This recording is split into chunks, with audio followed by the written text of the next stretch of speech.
Hello traders. तर बघा, आजकाल सगळ्यांनाच मार्केटमध्ये यायचं आहे आणि आल्या आल्या पैसा कमवायचा आहे.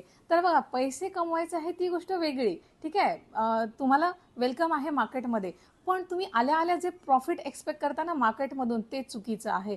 कारण की बघा, तुम्ही लोकांचं प्रॉफिट बघून आलेला असता, ठीक आहे, आणि तुम्हाला पण आल्या आल्या प्रॉफिट पाहिजे. पण ज्याचा तुम्ही प्रॉफिट बघता त्याने त्याने आल्या आल्या पैसे कमवलेत का, त्याच्या मागची मेहनत तुम्ही बघत नाही. आल्या आल्या तुम्हाला काय पाहिजे? प्रॉफिट. तर ते शक्य नाही. तुम्हाला बघा, चांगली स्टडी करावी लागेल, अभ्यास करावा लागेल. तुम्हाला सगळ्या गोष्टी, टेक्निकल ॲनालिसिस, फंडामेंटल ॲनालिसिस, जे काही ट्रेडिंगसाठी लागतं ते सगळं तुम्हाला शिकावं लागेल. इनफॅक्ट सुरुवातीला लॉसेससुद्धा होतील, तर त्या लॉसेसमधून तुम्ही हळूहळू शिकणार आणि एका कालावधीनंतर जेव्हा रिस्क मॅनेजमेंट, सायकोलॉजी सगळं इन्व्हॉल्व असून जेव्हा तुम्ही ब्रेक इव्हनवर, त्याच्यानंतर हळूहळू प्रॉफिटमध्ये यायला लागल, त्याच्यानंतर तुम्ही प्रॉफिटेबल ट्रेडर बनू शकता.